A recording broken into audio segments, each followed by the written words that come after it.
नमस्कार। जब भी भारत के स्वतंत्रता संग्राम की बात होती है तो कई नाम जहन में आते हैं।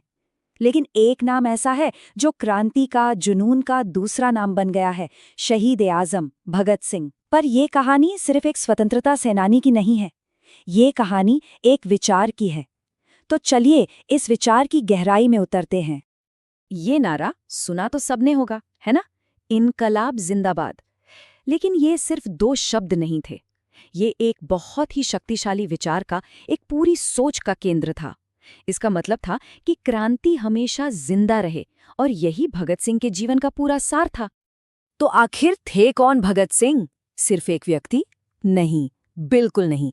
वो एक जलती हुई मिसाल थी, एक ऐसा प्रतीक जिसने ब्रिटिश हुकूमत की नींव तक हिलाकर रख दी थी और देश के नौजवानों के दिल में आज़ादी की एक ऐसी आग जलाई जो आज भी जल रही है। चलिए थोड़ा पीछे चलते हैं। तारीख थी 27 सितंबर 1907। इस दिन भगत सिंह का जन्म एक ऐसे परिवार में हुआ जहां आज़ादी की बातें हवा में घुली हुई थीं। उनके पिता, उनके चाचा सब स्वतंत्रता सेनानी थे। तो ये कहना बिल्कुल गलत नहीं होगा कि देशभक्ति उन्हें विरासत में मिली थी, उनके खून में थी। तो अगर देशभक्ति खून में थी, तो वो पहली चिंगारी कौन सी थी? वो कौन सा पल था, वो कौन सी घटना थी जिसने एक नौजवान भगत सिंह को हमेशा हमेशा के लिए क्रांति के रास्ते पर डाल दिया? देखिए, कोई भी रातों रात क्रांतिकारी नहीं बनता। ये एक सफर था। 1907 में जन्म हुआ, फिर आया साल 1919 का जलियांवाला बाग हत्याकांड, जो एक बहुत बड़ा मोड़ साबित हुआ। और कॉलेज पहुंचते पहुंचते वो एचआरए जैसे क्रांतिकारी संगठन का एक अहम हिस्सा बन चुके थे। हर एक कदम उन्हें उनके मकसद के और करीब ले जा रहा था।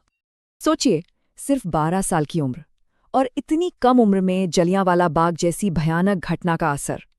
इस एक घटना ने उनके मन पर इतनी गहरी चोट की कि उनका अहिंसा पर से विश्वास ही उठ गया। उन्हें ये लगने लगा था कि आज़ादी मांगी नहीं जाएगी, उसे हासिल करना होगा, सशस्त्र क्रांति से। और यहाँ एक बहुत बड़ा वैचारिक बदलाव आता है। उन्होंने एचआरए में एक शब्द जोड़ा, एस मतलब सोशलिस्ट। अब लड़ाई सिर्फ अंग्रेजों को भगाने की नहीं थी, नहीं, वो एक ऐसा भारत बनाना चाहते थे जहां किसानों और मजदूरों का शोषण न हो, एक समाजवादी भारत। और यही सोच उन्हें अपने समय के कई बड़े नेताओं से बिल्कुल अलग खड़ा करती थी। तो विचार तैयार थे, सोच पक्की हो चुकी थी। अब बारी थी एक्शन की, एक ऐसे एक्शन की जो ब्रिटिश हुकूमत को सीधे सीधे चुनौती दे। जब लाला लाजपत राय पर बेरहमी से लाठीचार्ज हुआ और उनकी मृत्यु हो गई, तो भगत सिंह और उनके साथियों के लिए ये सिर्फ एक मौत नहीं, एक राष्ट्रीय अपमान था। और उन्होंने फैसला किया कि इस अपमान का बदला लिया जाएगा। ये कार्रवाई ब्रिटिश हुकूमत के जुल्म का एक सीधा जवाब थी। लेकिन सुनिए, बदला लेना उनका आखिरी मकसद नहीं था। उनका अगला कदम किसी की जान लेने के लिए नहीं था, बल्कि पूरे देश और दुनिया का ध्यान खींचने के लिए था। एक ऐसा धमाका करना था जिसकी गूंज लंदन की पार्लियामेंट तक सुनाई दे।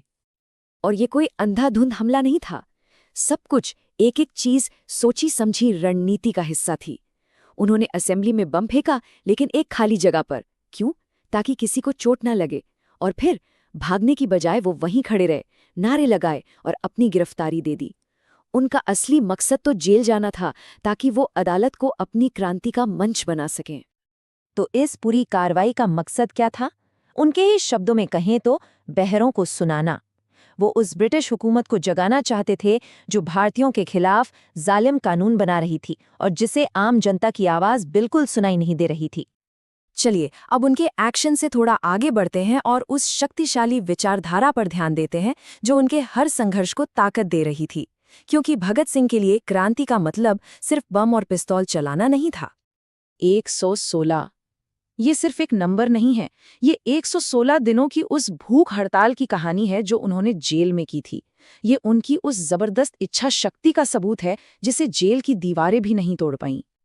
और ये भूख हड़ताल सिर्फ अपने लिए नहीं थी, ये जेल में बंद सभी भारतीय राजनीतिक कैदियों के सम्मान और अधिकारों की लड़ाई थी। और इस भूख हड़ताल ने पूरे देश में सहानुभूति की एक ऐसी लहर पैदा कर दी जैसी पहले कभी नहीं देखी गई थी। और यही बात हमें उनके मूल दर्शन तक ले आती है। उनका साफ मानना था कि क्रांति महज बम और पिस्तौल का खेल नहीं है, बल्कि ये विचारों का एक तेज संघर्ष है। उनके लिए असली लड़ाई हथियारों से नहीं, सोच से लड़ी जाती थी। और अब हम उनके जीवन के आखिरी अध्याय की तरफ बढ़ते हैं, उनके बलिदान और उस बलिदान के उस स्थायी प्रभाव की ओर जिसने स्वतंत्रता संग्राम को एक नई दिशा दे दी। यहाँ एक बात साफ करना बहुत जरूरी है। असेंबली में बम फेंकने की वजह से वो अदालत पहुंचे, ये सच है, लेकिन उन्हें जो फांसी की सजा सुनाई गई वो सॉन्डर्स की हत्या के मामले में थी। सिर्फ 23 साल। सोचिए, इतनी कम उम्र में उन्होंने देश के लिए अपना सब कुछ कुर्बान कर दिया। उनकी शहादत ने पूरे देश को अंदर तक झकझोर कर रख दिया। और वो मौत से डरे नहीं, बिल्कुल नहीं। कहते हैं कि फांसी पर चढ़ने से कुछ पल पहले तक वो लेनिन की जीवनी पढ़ रहे थे। मतलब ज्ञान और विचार उनके लिए आखिरी सांस तक सबसे बड़े हथियार थे। तो आखिर भगत सिंह की विरासत है क्या? वो सिर्फ एक शहीद नहीं है, वो सर्वोच्च बलिदान के प्रतीक है। उनकी शहादत ने आज़ादी की लड़ाई में एक नई जान फूंक दी और सबसे बढ़कर उन्होंने ये साबित कर दिया कि एक विचार की ताकत किसी भी सल्तनत से, किसी भी हुकूमत से कहीं ज्यादा बली हो सकती है। और इसी एक सवाल के साथ हम आज की बात खत्म करते हैं कि भगत सिंह की असली क्रांति क्या थी? वो बम जो उन्होंने असेंबली में फेंका था, या फिर वो विचार जिसकी चिंगारी उन्होंने पूरे देश में फैलाई थी? सोचिएगा जरूर।